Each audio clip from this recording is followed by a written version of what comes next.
Hey there, and welcome to Runners Only with Dom Harvey. On this episode, Victoria Taylor. This time round I've got a toddler, so every run that I've done has been pushing him in the pram, which has been a lot more challenging. My longest runs have only been about 30k, but they've been pushing bricks in the pram. Who is Victoria Taylor? Glad you asked. Unless you're balls deep into your running, you probably won't know the name, but it's a name that you should know. Victoria Taylor, she ran the length in New Zealand 10 years ago when she was 19 years old. It took her 34 days, which worked out to be well over a full marathon every day, which is nuts. Now, she's doing it again, but this time she wants to take the overall record for the fastest run by a man or woman, a record that has stood since the 1970s, and it stood for so long for a good reason. It's bloody tough. To do this, she needs to run around 3 full marathons every day for 18 days. The chance of failure is huge, but I reckon that's what makes this more commendable, that she's even giving it a go. I mean, if it was easy, everyone would be doing it, right? I really hope you enjoy this conversation and learn about Victoria's why for doing this, and I really hope you follow her journey as she attempts to create history. If she does this, it's going to be amazing. All right, let's go. Victoria Taylor. Hey, runners only, yeah, let's get it started. Hey, this is runners only with Dom Harvey. Fast paced, slow and steady, anywhere you coming. Just wanna connect for everyone who loves running. This is runners only, yeah, let's get it started. Hey, this is runners only with Dom Harvey. Fast paced, slow and steady, anywhere you coming. Just wanna connect for everyone who loves running. Hey, runners only with Dom Harvey. Runners Only with Dom Harvey and Victoria Taylor. Victoria Taylor, you mad woman, what are you up to? What are you doing with that drink? Pass it over. Can you not open it? No, I need a man to open it. So you can, come on, first of all, you don't. You're about to run over 100 Ks a day for numerous days on end. I'm sure you can open a bottle. Yeah. Hang on. There you go. Thank you. How are you? Good, thank you. Good. It's nice to finally meet you. We've known each other for over 10 years now. Yeah. 10 years? Yeah, because it marks a decade since the last round, and that's how long I've been talking to you for. Yes, we've been friends on social media. So you probably need an introduction for a lot of people. There'll be a lot of people in the running community that listen to this that'll be familiar with who you are, but I think majority of people will have no idea. But it's an amazing story. So you're Victoria Taylor from Wanaka. You're how old? I'm 29. How old were you when you ran the length in New Zealand? I had just turned 19 a week before it, and Right. this time round. So it marks exactly 10 years, a decade since the last run. Yeah, so when you were 19, you ran the length of the country in 34 days? Yeah. So, which breaks down to what on average per day? It was between 50 and 90 kilometres a day for 34 days in a row. Right. Fuck, that's nuts. Yeah. I mean, that's bonkers, isn't it? And that was a New Zealand record? Yes, that was the female record, yeah. Yeah. So the male record... Still standing at 18 days, 9 hours. Right, so you would double that. Yes. There's a reason we've got you on the podcast now, because you're going back and you're doing it again, and you plan to do it way quicker this time around. But I just want to dwell on that for a little bit.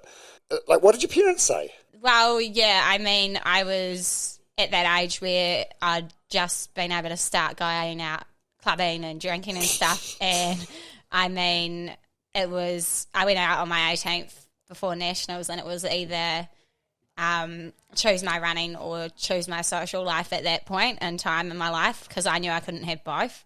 So I made the decision that I'd been running for years and that I'd stick with that focus. Yeah. Right. I don't know if the mics can pick that up, but your son Brax is here. He's how old? 3 and on September the 12th, on the 12th day of the run. Oh, so he's terrible twos at the moment. Right, and boy, isn't he? You turned up about 20 minutes ago and had some lunch. He just about smashed my lolly jar. I've got a jar. It's kind of decorative. I mean, they're M&Ms, but you can't eat them. But a kid finds them straight away. Just about smashed my bougie lolly jar. And I got it on video. Was he just singing along to the Wiggles? Not sure. Okay. Hopefully it'll be sweet. He's probably running circles of your house. Right.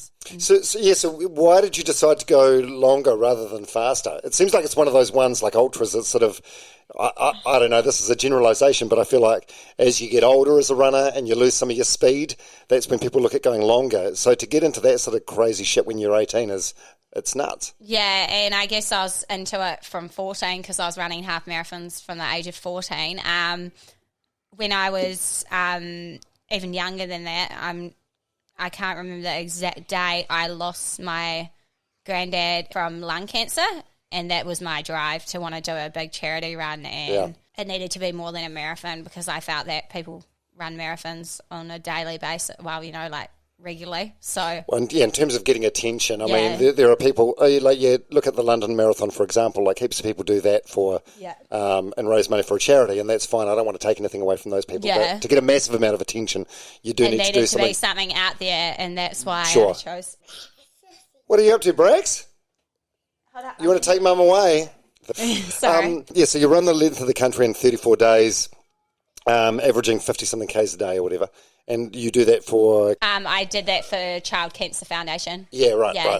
Back in 2012, and I raised over 17,500 for the Child Cancer Foundation. What's up, Brax?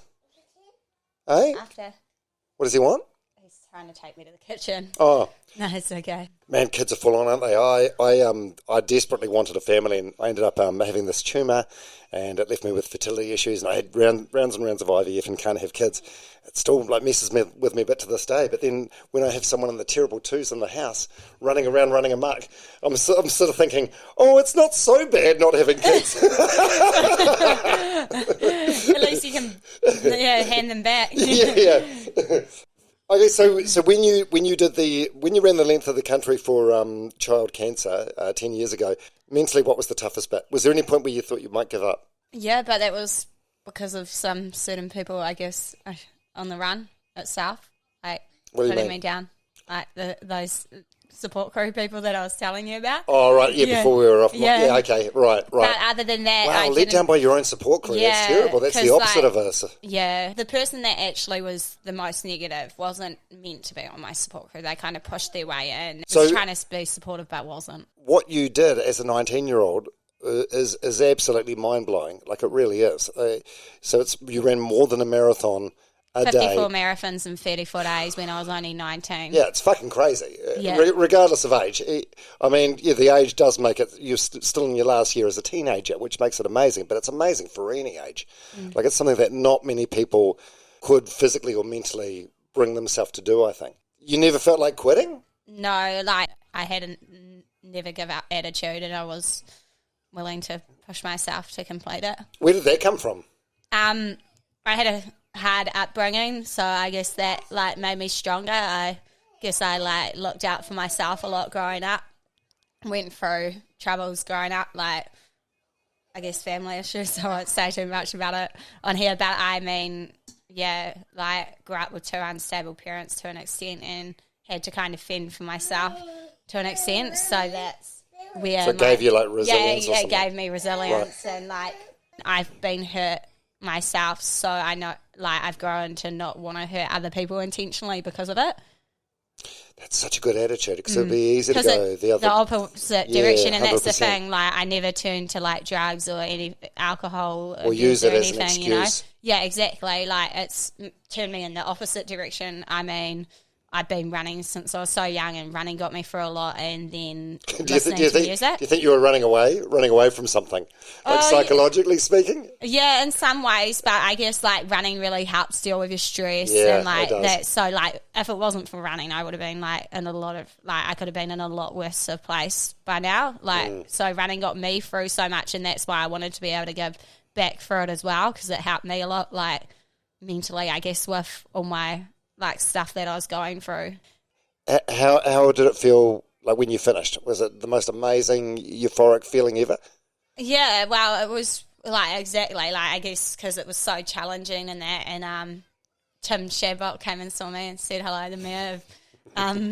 Is it in the Chicago? Yeah. He turned up, and about the run finish itself was pretty amazing feeling after you've like not.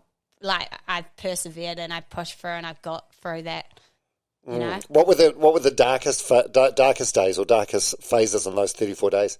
Yeah, I don't know. Was it there a period where there's like a massive headwind, or it's just pissing down with rain, or it's hilly? Or well, there was a period, I shouldn't say period, literally, and I had to deal with cramps.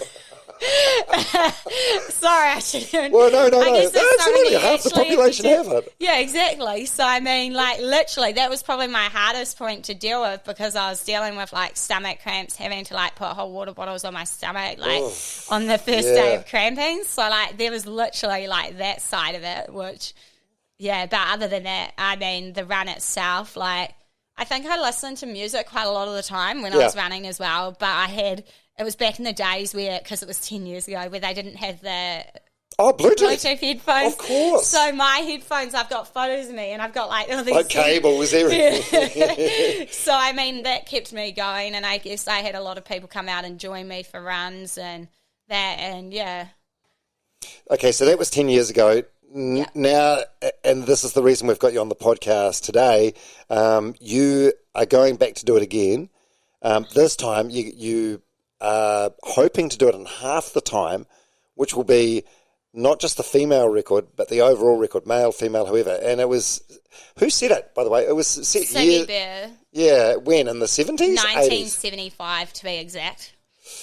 So what's that, 40... 7 years ago. 47 years ago, this record's been standing. My maths. See, now, the cynic in me says it's impossible, you can't do it, it won't be done. But then there's a part of me that thinks you've done this before. Yeah. It took you twice as long, but you know what to expect. Yes. So anyone would be an idiot to write you off because you've been there. You know what to expect. Yeah. So if anyone can do it, I reckon you're a chance. We did do it in that time last time, but I feel like there's hope with a good support crew and good gear and me being in the right space for it. Are you are you looking back from the record 10 years ago with sort of rose tinted glasses? Like, I reckon, like, maybe it's worse than what you remember.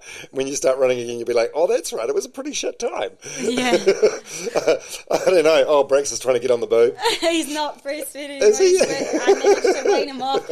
I managed to wean him off only just before the run, which is convenient. Right. No, buddy, there's water out there. I managed to wean him off in time, which is actually really good. Yeah, good. For night feeds, because like otherwise this would be even harder. So that's the thing. I've had to do all the training while I was still nursing him at night, getting my sleeps interrupted. Yeah. Now, how do you train for something like this? Last time I could do a lot easier. Well, like, you know, when you were 18, 19, yeah. Well, not easier, but I had the chance to just run out the door on my own. Of course. Whereas this time around I've got a toddler, so every run that I've done has been pushing him in the pram, which has been a lot more challenging. Unbelievable. But what sort of miles and stuff? Like, how do you train for a challenge like this? Well, my longest runs have only been about 30k, but they've been pushing bricks in the pram. Right. And is that enough? Is that a long enough run? Yep, I feel that the runs that I've been doing help. I mean, I had planned to do whatever you call it, like a brick session where I did about 2, 3, 20 to 30k runs a day, like for a couple of weeks, but I fell sick with that flu that was going on. Wait, 2 to 3 30k runs a day? 20k runs 20k a day. Runs. Okay, so with the pram. So you wake up in the morning at... Do one. What time? When I did the training, I'd plan to get up and do it around between 4 and 6 a.m, then do another one midday and do another one afternoon. Oh my God, that sounds awful. So I'd planned to do that, but then I fell sick with that cold that was going around and it knocked me down for 2 to 3 weeks. So it meant that I missed my training that I probably should have done, which was really unfortunate. But at the same time, I kind of tried to stay positive. And in that time frame, I actually used that to get the rest of the sponsors on board and get everything planned so that the run was completely sorted, because without that, the run wouldn't have been going ahead if I hadn't have got all the sponsorship in time as well. So you've been hustling the sponsors yourself, which it's never easy, eh? It's a real grind out there, and you've done this all yourself. You've done the training, and you're raising like a Brax and his terrible twos. And I've been studying as well. Why didn't you wait a little bit longer? Wait till he was at school or something. Give yourself a break. Nah, because you're still so young. Yeah, it was a few reasons. And I mean, I've been studying as well, with Brax to be a personal trainer. So I'm planning on kicking my career off, hopefully, after this, like coaching more people and helping people in that way. It's hard for me to get my head around the sort of training that's required, but you're making it, bless you, you're making it sound like almost like relatively easy in terms of the length of the runs you've done. See, if I was sitting here with you and you'd never done anything like this before, I'd be like, this woman's mad. Like, the longest run she's done is 30 Ks, albeit with a heavy pram. That's not enough. But you know what to expect, so you know that you've done enough. Yeah, as I say, I would have liked to have done more kilometres, but I felt sick with a cold, so that set me back, which was unfortunate. And Brax was sick at that point as well, so it set us both back. But I feel like I do still feel confident with my training that I've done. I mean, obviously it's a lot less than I'd planned to have done, but I've done this before. I've been running for over 20-something years. I'm not underestimating it. It's going to be hard. But you also build up as you go. Like, when you think about it, I'm running 3 runs a day, but obviously that's going to train me up in a way as I go. Like, I'm not relying on that fully, but I'm just saying that I'm aware that if I'm running those runs each day, that's going to build me up as well, like as well as my base that I've already got. Right, from my so your body will adapt and adjust and actually get stronger, you reckon, as you go on. Yeah, for sure. Like, that's the thing. And I mean, it's muscle memory. I've got the training behind me, even if it's not even if the last few months hasn't been as much as I'd planned. But I mean, things happen for a reason, and like, at least I've avoided injury. I'm recovered, I'm going to be going into this run fresher than I may have been if I'd been doing those runs with a pram. Sure. That many of them, so...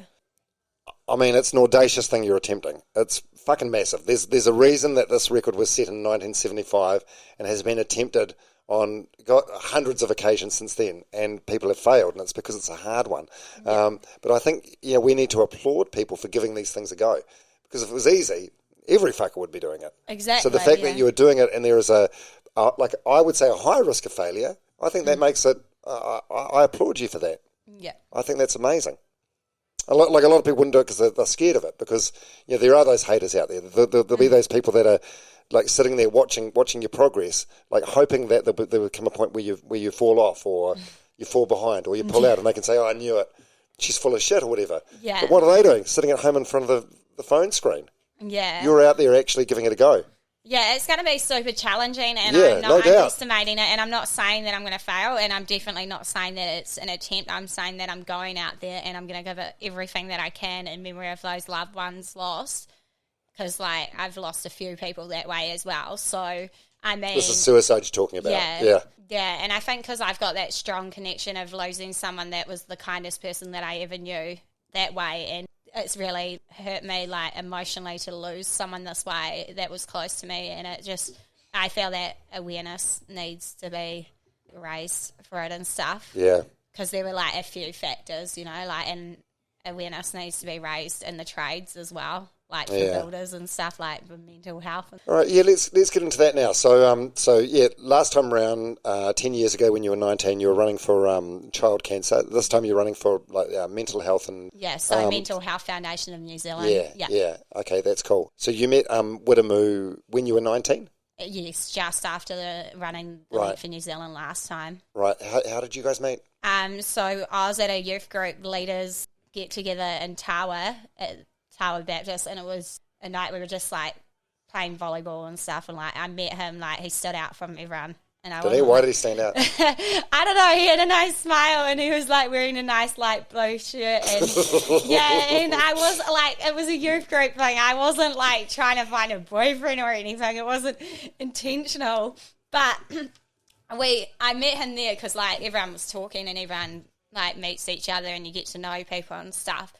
And he just stood out to me from everyone, and we ended up hanging out a few times, went out quite a bit, and went out to Paikotiki Beach one day and did this because there's a regional park out there. We walked along the beach. We went up there and saw the sunset. It was really nice. But the hardest part was about that, and I guess I want to bring it up as well, is Widdamoo actually lost his father from suicide as well, which was when he was 7. So And like we were having like a close moment then. So how old was he at the time? Same age as you, like 19-ish? Yeah, because he was July, Okay. and I'm August, so like same age as me. Right. So he was only 19 at the time when he told me this, and 5 years later he was gone. But he kind of pushed me away, and I couldn't understand it because we got along really, really well, and I couldn't understand it at the time. And now looking back at it, I feel that there was some like bigger issues in that. A lot of people do that when they're suffering depression. They sort of isolate. Yeah, so it was pretty sad. And then, so we like parted our ways. I was going to give up my running because I was running 24/7, so I didn't really have time for a boyfriend or anything, but I really liked him and like cared about him. So I was like, I'll sort of pace it back on my running so that I can spend some time with you sort of thing. But he was so nice that he knew that running was my life 24/7, and he wasn't going to take that away from me. So we parted, but we stayed friends in the end. And when I got this tattoo, and he said that it's a cool tattoo. What does that say? It's on your right wrist. What does it say? So it says NEGU with a heart, which is short for never ever give up. And it's one of the acronyms that Jessie Joyce Rees made up when she was going through cancer herself. She was 14 years old. She passed away, but before that, she was going around making joy jars for other little kids that had cancer to make them happy when they were going through the treatment and stuff. So it was kind of like I wanted to get a tattoo that had a real purpose behind it, and it supports the run that I did. Just I figured that it would also be a good thing if I'm doing a race and things get tough to look at. And believe it or not, this is like since getting it, it's pretty much one of the like first races or anything that I've done. So I feel like there's going to be challenging times where I'm going to need this. I've got that as a magnet on my fridge. It's a quote from Winston Churchill. Yeah, never ever give up. Yeah, how about that's that? a good one. Yeah, I definitely didn't see it coming. Like I found out over Facebook, and I was in a lot of shock. That's how you found out. I found out over Facebook because obviously post was shared that he'd passed away, and I was like, so that was how I found out. Was in a lot of shock. When just before I biked around New Zealand, by the way, we haven't even brought this up. So you biked around New Zealand. That's something you've done after the run at 19. Yeah. So about 5 years ago? 2017. It was just... So how many days did you didn't do... 75 days. Yeah, because a lot of people are probably thinking, well, wait, you're gonna run the length of the country in 18 days, but you biked it in 75. No, you didn't do like State Highway 1. I biked the outline of the country. I did like nearly 3 times what I'm running. So I did like 6,000 plus K. Right, so you saw parts of the country that no one would ever see. Yeah. Yeah. And just before I did the bike, the guy that I was seeing... one of his friends took his life, and it was over a girl, and I was, as support, went to the funeral and stuff, and I went from saying, I'll mention his name because I won't mention his last name, I went from seeing Jamie be this happy-as person to struggling, not struggling, but, and I understand that feeling now because I didn't understand it on a level until it happened to me losing Wiremu, that... when you lose someone this way, it's different to losing someone from them passing away in another way. Oh, of course it is. I'm not sure who said this quote in the first place, but it's a quote I really like. It talks about how when someone takes their own life, their pain stops, but it doesn't end. It just gets transferred to everyone around them who loves them. I love that. It's so true, isn't it? Yeah, so... It fucking hurts. It hurts so much. Yeah, I now understand the pain that people feel when they lose someone this way. Yes, it's something like 108 people on average. Someone that takes their own life, that's how many other lives are impacted by their loss. That's what they say on average. And I think it's probably true. Yeah, and I think it's so hard as well because he lost his dad that way, and then now he's gone and done it. But I think what about his mum? Yeah, I'm friends with the mum. I talk to her on a regular basis. How do you cope with that? Like losing your husband that way, and then losing your son. Yeah, it's ruthless. Like ruthless isn't the right word to say it, but I really do feel for her. I really do. You all right, mate? He's doing his head, shoulders, knees and toes. We're trying to have a serious conversation here. By the way, we just had a pause before you to change a nappy. I thought there was a funny smell, and you and I are sitting on chairs. We're separated by a coffee table here. He was under there taking a dump. We were talking about you were running the length of the country, and he was having a poo under my coffee table. They do say, of a toddler. Unbelievable. You're good at blocking the noise out. I'm finding it hard to concentrate. Yeah. I guess you get used to it. So was Widemu, like, was he a good communicator? Like, was he good at talking to his friends? Like, I feel like that's the thing. A lot of guys, like, they're just not good at talking about this stuff. And I'm thinking from personal experience here, from friends that I've lost, and they're so afraid to initiate that conversation and have serious conversations with people to say, fuck man, I'm not doing well, that the easier option is to take their own life. Yeah, well, I think there were a few factors, and I'll say this, and I mean, it may not be the best thing to say, he actually took his life at work. Yeah, there's got to be, I mean, mental health is such a big thing, and it's so hard to understand, isn't it? But we do need more conversations about, I suppose, like teaching like resilience and toughness, because throughout life, we're all going to face some shitstorms, and it's we just need to be tougher than that and know that these tough situations will pass. Yeah, this run itself is going to probably make me really aware that he's really gone, but like I still feel his presence and stuff. So I don't know. It's a tough thing for sure. It's nice, and with running with someone like that in your mind, there are going to be dark times during this run, without a doubt. Probably starting on day one. Yeah, and, I know. And it won't be just like fleeting dark periods. There's going to be like days perhaps that are just dark. But if you're running for something like that, then I think it's not going to make it easier, but it'll help keep you in the game. The pain that I go through is going to be temporary. The pain of losing someone this way, the pain is forever, and especially like if you were close with them. I feel like that's a similar thing with suicide. Very, very permanent solution to a temporary problem. Like whatever he had going on, it's always going to pass. You just need to hang in there, hang in the game. Brax, careful. Absolutely. It's not Sorry, a real he's just apple. been banging around my decorative apple. And he's brought them the Muhammad Ali book in. All right. Oh, God, now he's going back into my lounge. Okay, so Thursday, September 1, 2022, 4 a.m. That's when you start. So you're at Cape Reinga at the top of the North Island. So we're going to stay in Pukenui the night, so we'll get up at 3 a.m. and travel to the Cape. Okay. Yeah, Pukenui is sponsoring us accommodation, yeah. Who's we? Who's in your support crew? So, in the support... Yeah, go ahead. So it was about the support crew we're out today. Oh, yeah. So you're starting 4 a.m., Thursday morning, September 1, 2022. I'm just saying that because I'm not sure when people will listen to this. So pitch dark, Cape Reinga at the top of the tip of the North Island of New Zealand. So it's you. Who's in your camper van? So we will have Jessie and her little daughter Charlotte, as well as Brax. So there's going to be 2 toddlers. Who's Jessie? Is she a friend of yours? Yeah, she's a friend of mine from Auckland. So yeah, she's coming the whole way, and being a mum on board, that's going to help. And the kids having each other to bounce off rather than it just being Brax is going to really help a lot as well.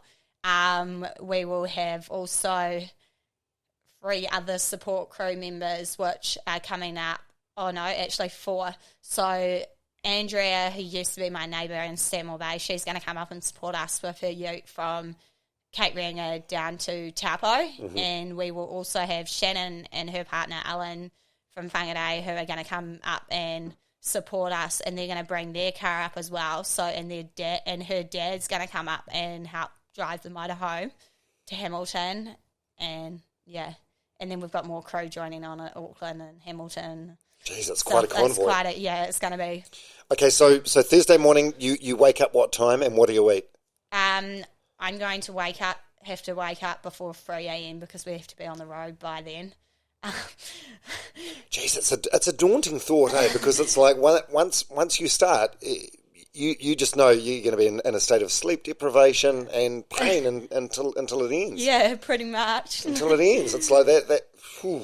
Yeah, it is. That's a terrifying thought. I feel like vomiting just thinking about it. Yeah, so it is pretty challenging. I mean, I don't think I'm going to be able to eat a solid breakfast at 4 a.m, so I have a feeling I might just eat like a bar or something, and then I feel like the breakfast that morning won't matter. Like, you're always going to be in a calorie deficit, aren't you? Yeah. As soon as you start. Yeah. What's When your I thing? first get up, I'll probably just have a banana or a bar or something because it's going to be so early in the morning, and chances are I'll probably be half asleep as well. And then I will do my first day's run, which is an average of between 35 and 40K. Yeah, I feel like that's an interesting way to go about it. So you break it down into 3 like manageable chunks. And Yes. I say manageable in air commas because they're all bloody long runs. Yeah.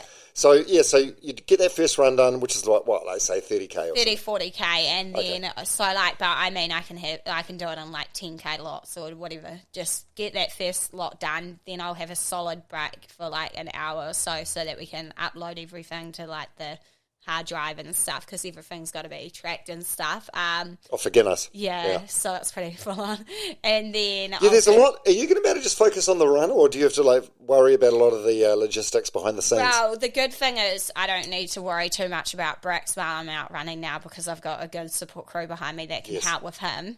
So that takes a huge weight off my shoulders because even if I end up having to do some of the like log booking or stuff myself, at least I know I can just focus on myself. So I really appreciate having my friend that's a mum because it's just going to mean that I can just try and focus on the run as much as I can. Yeah, because ideally in those breaks in between runs, you want to be lying down, right? And Yeah. having Yes. I feel like you're not necessarily going to be doing that. Well, I mean, I should get the chance to, because we've got like we'll have at least 3 to 4 adults on the support crew at all times.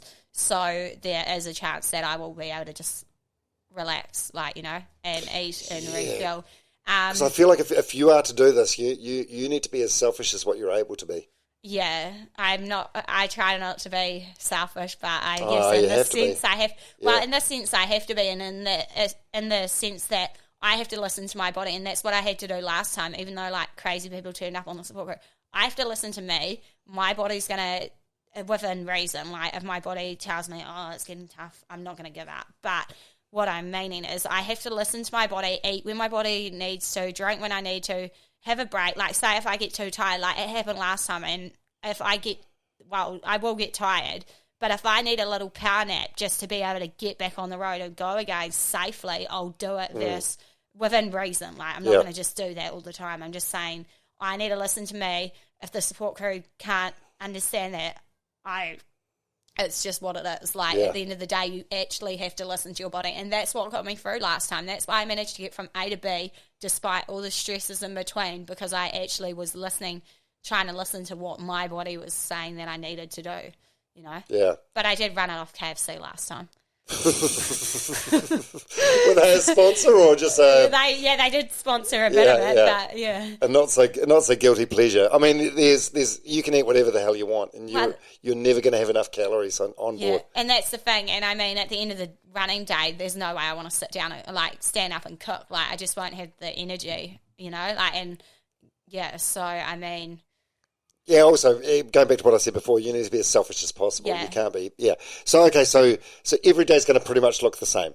Yeah. So, similar sort of wake-up time, like 4 a.m. each day start? Yeah, every time. Okay. I mean to wake up at 4 a.m., yeah. As a rule of thumb, every day, wake up 4 a.m., 30K run, hour break, back out for another run. Yeah. So Similar sort of distance? Yeah, similar sort of distance, and then again. Okay, so the first run each day will take you how long? I'm estimating at least, like, I'm allowing myself an hour for each 10K, but I probably So won't need 6-minute that. K. It'll probably get even slower than that, though, won't it? Well, I don't Won't it? even know Come if on. it'll even get slower than that, because I run 5-minute Ks with Brax in the pram, and Right. that's pushing 30 kgs. Like, okay, it's not for that amount of time, but when I don't take Brax in the pram, I run 10, 15 minutes faster. So you're looking at that. I'm just estimating that worst case scenario, I'll be running 6-minute Ks. Well, Right. I mean, I might be running It's got to get slower than that as the days go on. yeah, so, we'll see how it goes, eh? Like, Yeah. I mean, I'm just going to sort of take it as it goes. I'm not too much under pressure as long as I get that distance covered each day. So my shortest day is the last day, which is 41K, which I have to cover in the first 9 hours of the day. But I mean, other than that, my distances are mainly between 100 and 100 and I think my biggest day is like 135k or something, but mainly they're just like between 120. Oh, that's so many Ks. Yeah. They are such big days. But that's why I've split it up, whereas like last time I ran straight, like I'd get up in the morning and I'd just run all day. But I don't want to do that because I feel that it's more manageable and sensible if I'm actually taking a break and actually refueling properly, and I'm actually going, look, I'm going to go from here to here. And it's also like mentally more able to prepare better for it, whereas like because it's in free runs rather than just slogging along all day and then just not being more productive, you know? Yeah. I'm just thinking out loud here, and I've got no doubt that you've put a lot of thought into this and you've thought about all sorts of different ways of achieving this goal. But did you think of doing like one run every 8 hours? What I mean is like, so say start at midnight, get the run done, have a break, then go again at 8 a.m, then when that's done, have a break, start again at 4 p.m, then midnight, whatever it happens to be. You know what I mean? So you get the run done, and then whatever the break is between finishing the run and the 8 hour mark, that's rest time. Did you look at doing something like that? I had contemplated it, but then I sort of thought about it, the support crew being up at midnight, and I just... Oh, very selfish. Yeah, listen, you've got to be more selfish. No, yeah, so I like thought about the whole thing, and also like now that there's a big support crew, which is great, like I definitely want the support, especially with kids on board and stuff. We're not sleeping in the motorhome. Like the motorhome's going to be set up for the event, and we've got I've already sorted out sponsored accommodation for the whole trip just about. So we're going to be getting out of the motorhome so that we can all shower and like not just be in the motorhome the whole time, sure, like for the support crew. So I thought of it like the whole side of it, and I just so I'm estimated to start at 4 a.m. I mean, I don't have to. Like if I wake up and I'd be like, we want to leave, I don't know. I'm just going to take it as it comes, I guess. But 4 a.m. is the latest I want to start, because if I start later than that, do you want to get that one done so that you're finished in time for breakfast? And yeah, is that the thinking? Yeah, so I sort of thought about it like that, so that would be finished for breakfast, have a break, do another run, have lunch, do another run, and then have dinner, and then get some sleep and then go again. Right. Because I sort of thought that might be the best approach. Yeah, so run number 3 each day, what sort of time are you starting? Is that sort of like mid-afternoon, do you think? Early evening? It'll depend. So if I do 4 to 8 a.m. and then I have an hour break, start at 9 a.m. again, that would be 9 till 1, and then start again at maybe like 2. Then I'm looking 2 to 6 or 2 to 7, and then... Yeah, so it'll be late afternoon. Right. And then we'll finish at a reasonable time, because in the next day we've got to be up at 4, so, Right, so they're not huge. I mean, those 1 hour break between those big runs is not a lot, eh? I mean, it's a nice recovery time. Take your shoes off or whatever, freshen up. But it's not a great rest, but then are you hoping you just get like a massive sleep each night? Well, yeah, and a chance to have a proper shower and recover better that way. Whereas if I have those breaks during the day, I'm going to be all sweaty and gross anyway. So it's probably more productive to do it on that end, because you need that. I feel like an hour nap here and there is not going to help, but you need that actual chunk of sleep and refueling and stuff. So I figured that was just a better way to approach it. Things might change on the run, but as I say, things might change. We've got the flexibility that we can start earlier. Like, as I said, some of the days we're actually staying, because of where the accommodation is and where the start point is, we're actually staying, going to have to drive half an hour, 40 minutes to get to where we are. So realistically, we're already going to be up at 3 a.m. anyway. It's going to be a whole day thing just about anyway. Yeah, you can't afford to have a bad day, though. One bad day would fuck the whole thing up, right? Pretty much. Be so under the pump. Well, yeah, so we've got, I planned for it to take 18 days, 9 hours to break Siggy Burr's record. But when I organised my original plan, I think we've just worked out that if I make it there in time, it's actually going to be 17 days, 9 hours, which is not necessarily, or it's under 17 days, 9 hours, which isn't necessarily a bad thing, because then that gives us an extra day up our sleeve. Time up your sleeve in case anything goes wrong. If anything really went wrong. Yeah. And then on top of that, we've got an extra 2 or 3 days regarding the Guinness World Record. So if I don't break Siggy Burr's record, it's not the end of the world, but... So you're saying if you don't break the men's record, you will still break the women's record? Yes. Yeah, right, because, gotcha. so the main focus is to break the women's record, but I thought it would be lovely thing to try and do in Widamoo's memory, to go and get the male record at the same time and make it more of a challenge rather than it just be what someone else has just gone and done. You know? It will be a challenge. I mean, either way, it's going to be a challenge. There's a reason that this record was set in 1975 and hasn't been broken since. Yeah. But if anyone can, I reckon you can. Thanks for believing in me. Oh, no worries, no worries. I mean, you've done it before. You've run the length of the country. You did it in 34 days, so you know what to expect. You're not going into this blind. Mentally, I know you're strong enough, but what happens if physically something goes wrong, like you break a foot or something? I don't know. Will you better block the pain out and keep on going, or will you be sensible? What do you do? Well, that's the thing. Like, some people would expect me to stop because, well, I've got to think of my long-term effects, and I think that if it was that bad, I wouldn't be silly enough to carry on as much as I want to. Like, the thing with the Guinness World Records as well is your time starts from when you start to when you finish, and I think there's only a certain amount of time frame that you can take in between that period, like, if something goes wrong. Yeah. So you've had the luxury of having the women's record for running the length of the country for like the last 10 years. Yes. And that was broken in January this year by Emma Timmis, who smashed your record, right? Yeah. So it was 34 days, and she took it down to 21 days, 21. I think, or 28 wow. days. Yeah. Yeah, she's phenomenal. She did so well. Yeah. Is it a competitive thing? Are you guys okay? Has she given you any sort of like advice or tips or pointers, or is it sort of not like that? I don't want to say the wrong thing. Like, I mean, they approved us both in the same year, didn't tell us, either of us. Neither of us were probably aware. Well, I suppose Guinness wouldn't, though, would they? No, I suppose they wouldn't. It's a confidential thing. That's a valid point. Yeah. So she started running, and about a week into her run, someone told me that she was doing it, and she was doing it for mental health. And at that point, I was sort of like, I was like, wow, this is like cool that she's doing it. And I was all supportive for what she was doing. I knew she was going to break my record. But like, I mean, I was all supportive for it, and I knew that I had my run coming up, and that, but I was supportive for what she was doing. I did feel a bit bad because I was sort of like, oh, she's only just going and breaking it, and then I'm going to have to set out. So my approach, I guess, was positive. Like, I sent her messages and like was happy that she did it. You know, like it was hard as well, like losing my record that I'd had for 10 years. But at the same time, I knew that I've got another chance this year.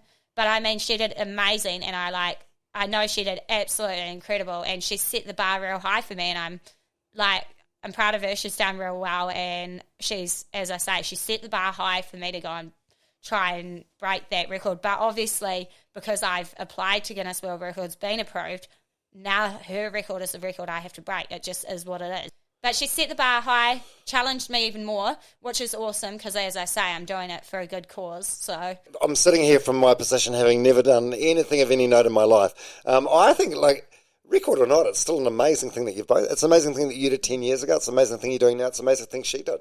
Yeah, you guys should. I feel like you should be closer than what you are. Like, I mean, it's crazy. And it's crazy what you've done and what you're attempting again. It's crazy what she's done. And I wish it could be that way because I mean, like, seems like it's frosty between you two. I'm picking up on a vibe here. Yeah, what you've done already is remarkable. And what she's done remarkable. Like running over 100 k's a day for how many days? 20. She did it in 20 something. Yeah, she's fucking nuts. You're both absolute weapons. Yeah. Records aside, I mean, no one can ever take away your personal achievements. Exactly. Regardless of what's in the record books. All right. So if people want to support you or follow you or get in behind, what can they do?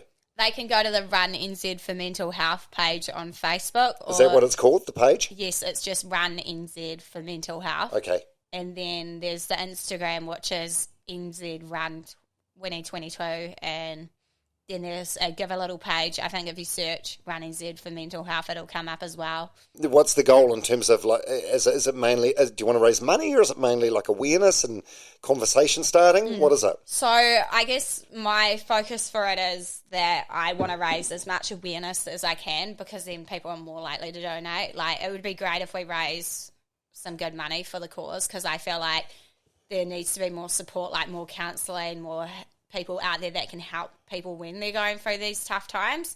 So the donations definitely help as well. We've managed to get most of the events sponsored so that majority of the money goes straight towards the cause. Over $2,000 has already been raised for the cause specifically on the Give a Little. But yeah, if anyone wants to donate, even just a few dollars, every bit helps. And yeah, as I say, the main thing that I want to do is raise awareness for it, so that hopefully when people are going through tough times, that there's some support. Because I feel like, when you're going through a tough time, there needs to be more counselling available for people and stuff in New Zealand. If you're not in a position to give any money, I would suggest is this.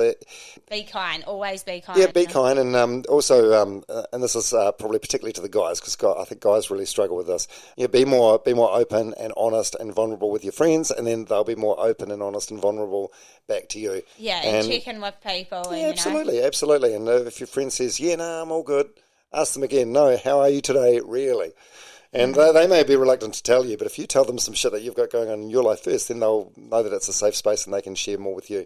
I don't know. There's no one-size-fits-all, and no one knows all the answers. But it's good that you're getting out there and doing this for yourself and for a great cause. Yeah.